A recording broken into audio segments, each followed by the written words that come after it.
What's up, everybody? My name is Cedric, and this is Actual Christianity. I have been told that nice guys finish last.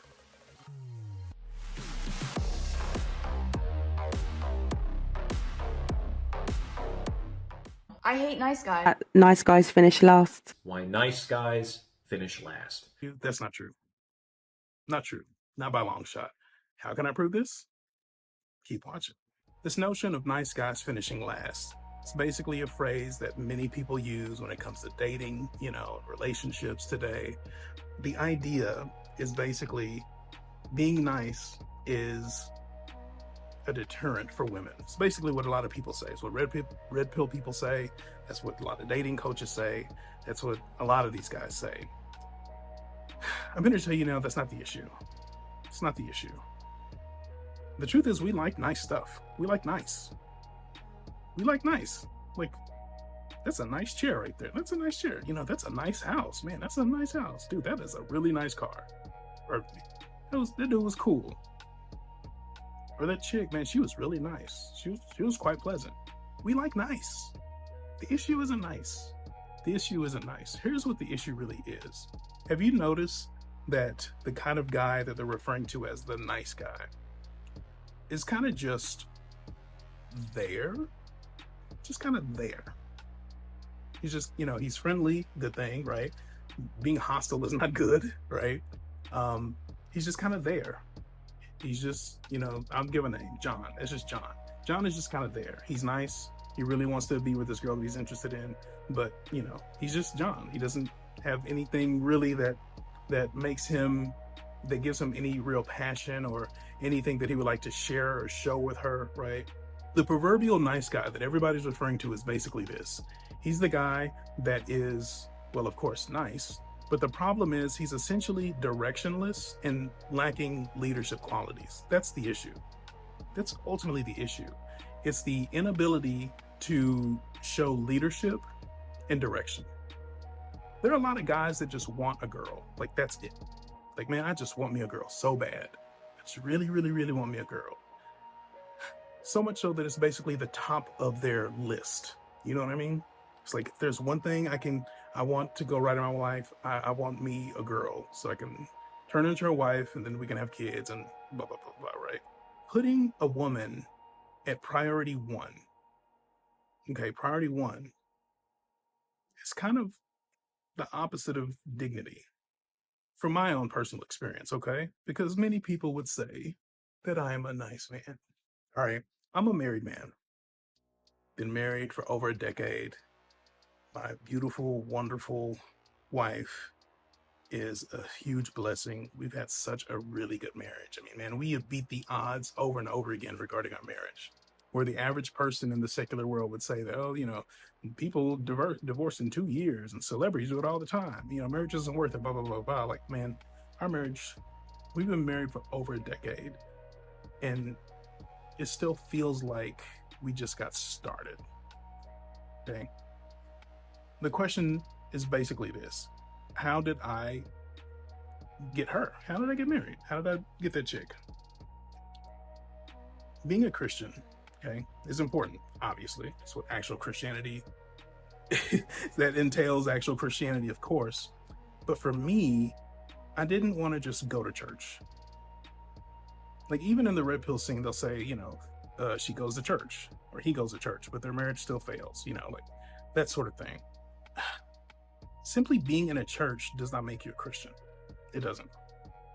Just because you attend a place every week or so doesn't mean that you are an actual Christian. It doesn't. Imagine standing in a gym for an hour every day and then just leaving. But just because you're in the building, it doesn't mean that you're actually working out. It doesn't mean that you're actually working on something. It doesn't mean that you're actually bettering yourself. The same applies to church. I mean, we go to church because we want to worship God, but you should also go to church so that you grow in holiness and that you grow in the knowledge of God. For me, I really needed to understand what I believe and why I believed it. And so before I met her, I dug really deep into theology. Like, I dug really, really, really deep into theology.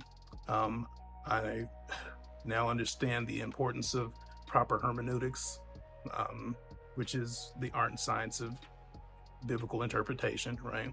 I have a number of positions established in what I believe.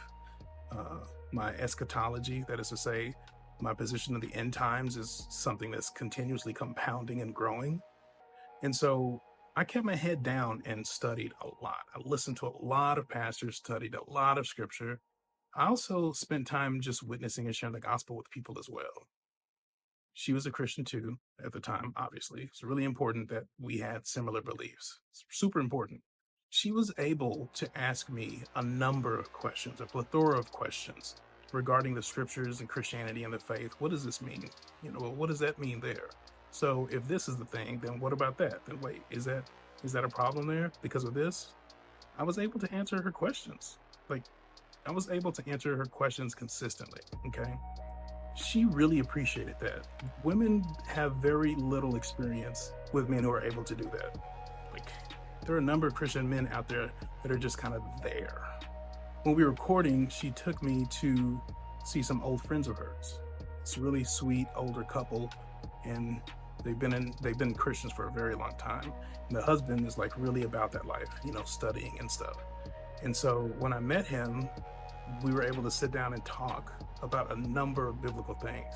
Not just do you go to church, right? We were able to talk about a number of issues. We even over much time debated about specific things. And I was able to give him answers that caused him to pause and think, maybe you do actually have a good point there. I should, I'll consider that, right? My wife to be saw that. She saw that. She saw that a guy was not only professing to be a Christian, but was actually able to talk about Christianity in great detail. I put in the work so that I could be able to properly answer, so that I could have proper direction as a Christian man. And I'm here to tell you, dude, that really took to her big time. Because there are a lot of people in this world that claim to be Christian. But the truth of the matter is there's a whole bunch of Christian women out there that don't have the experience of being able to talk to a theologian. Like, they just don't. Short of like their pastor or a Bible study, they don't really have the opportunity to sit down and talk with a man that believes not only as she does, but can thoroughly discuss varying aspects of that faith. And so that really did a number on her. Like, she really grew an enormous amount of respect for me as a result of that. Because of that, I was able to show leadership qualities, right? As a Christian, I was able to show that I could properly lead as a husband, right? I was able to have direction, right? I wasn't just there, right? It wasn't just, I just want you to be my girlfriend and then we can maybe get married. Like, no, it took so much more than just that. There was something that drove me far before I met her. Okay. There were things that I sat around in that grew me. I was in the I was in the refining fire that forged me over time, and I was able to be what I am now, right? And that earned a significant deal of respect for me with her. Like, she has a lot of respect for me.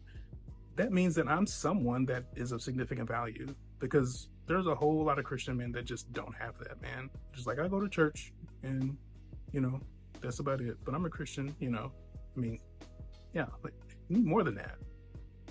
And I'm a nice man, right? That's what I'm saying. Like, I am a nice man. I'm not a jerk. I'm not mean. I'm not cruel, right? But I was able to impress on her a degree of spiritual leadership. It's also important to know this as well. The whole bad boy thing, the whole notion of being a bad boy is what women really like. Women like bad men. I'm going to tell you this right now. It's not really that women like bad men. They don't. Women like bad men until that badness turns towards her. Okay? Women like bad men until that violence or that danger is pointed in her direction. Women don't really want that. The truth of the matter is, women are just basically this. They're just kind of grabbing these things that imply some sort of headship, right? Like, oh man, he's he knows this is great. Oh, this is cool. Okay, so I'll just go for this guy because, you know, he seems like he's not afraid of anything, right? There are a number of men that are just kind of wussy now, and I said this in the other video. There's a number of grown men that think that guns are like scary, right? There's a number of grown men who aren't capable of any real danger. For me, being able to have a degree of a defense or power was very important to me. Very important to me. It's a degree of meekness that a lot of guys have and a lot of guys don't. And by the way, meekness is not weakness.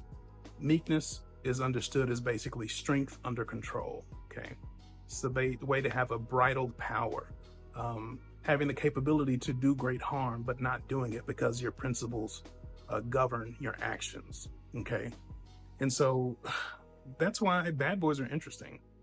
Like that's pretty much it. Bad boys imply that they are not afraid of much that's happening in the world, right? They imply that they're willing to change the environment if need be. They're willing to take what they want if need be, right? They're able to have a degree of agency in the world, and that's attractive to women. There's a lot of men who don't know what to do if someone were to break in their home, like call the police and hope that nothing bad happens, right? For me, I have a plan, right? I taught my wife how to use firearms, right? Taking her to the range. Definitely should go more, always could go more, but she knows how to handle a firearm. She knows how to handle a sidearm. She knows how to handle an Armalite 1.5 platform rifle, okay? That shows that I can protect her. And that's important. It's super important. There are a number of men who just don't show the ability to protect, you know? Like if you can display and actually uphold the ability to lead and protect, bro, you could be as nice as you want to be. Again, it's not about just being nice, man. Like my wife has seen me operate in a very specific fashion around danger, okay? There's been a number of times where we have been in really crazy scenarios and I kept a cool head about it, you know? Like the ability to have a degree of stoicism and just be cold and cool at the right moment is something that women really respect. They really need that. There was this time when this kid got hit by a car right outside our home. And I heard some yelling outside. And I'm like, wait a minute, let me turn this down and listen. And I hear women outside saying, oh my God, oh my God, oh my God. So I take off and go outside. And there's a little kid just laying in the middle of the road. And women are standing around just freaking out, dude, just like freaking out. I get to the kid and he's in a rough way, okay? We call 911 and I console him. It's just, listen, dude, it's gonna be okay. You know, just hang in there, it's gonna be all right, you know? You can tell a lot about a man based on how he responds in rough situations, you know? And a lot of men just don't really display the capability to handle a rough situation. I'm not saying that men need to go out and cause a scenario, right? Cause a mess and show that they can handle it. No, I'm just saying that if you can display the ability to do that well beforehand, women recognize that. It behooves us as men, and especially so as Christian men, to grow, learn, train, become someone who can grow, learn, and train someone else.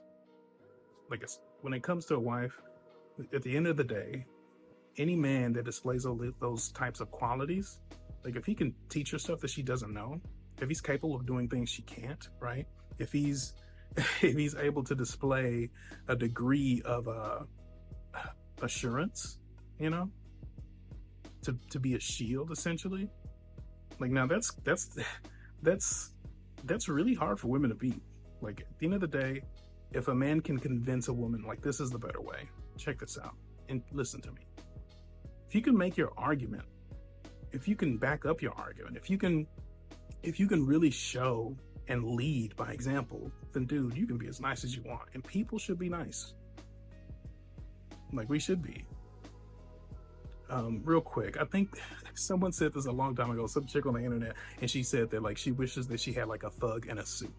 You ever see those guards in movies that are standing around well dressed and they got like an MP5 around, wrapped around their shoulder, or some sort of rifle, or sub machine gun, something like that, like they're calm, collected, they're put together well, and they also show that they can use an exceptional amount of force if need be, but they don't. You know what I'm saying? A lot of men really lack that. That's just the truth. So my question to you is, are you just there? Are you just kind of there? Like, are you just John? Because if you are, especially for my Christian brothers, like, bro, being a Christian man and being wimpy and not being able to give an answer and saying, oh, I don't know, I have no clue, but I go to church, that's not good enough, bro. At some point, we have to take a look and consider whether or not we have the ability to lead. Like, I'm the head of my household, right? My wife submits to me. But she's able to do that because I submit to Christ first, and I can show her godly characteristics, right? Like, if you can love a woman like Christ loved the world, love the church, especially the church, that's really hard to pass up on. Like, I don't demand submission from her. Like, I don't demand it. I'm saying you need to submit because the Bible said, like, no. Like, who I am as a person, she considers worthy of submitting to. So anyway, that's why I would say nice guys really don't finish last. That's not the truth, man. It's just not. Directionless, incapable men who fail to show a degree of leadership, but they're nice. Those are the guys that finish last. All right. Consider subscribing. I'll see you on the next one.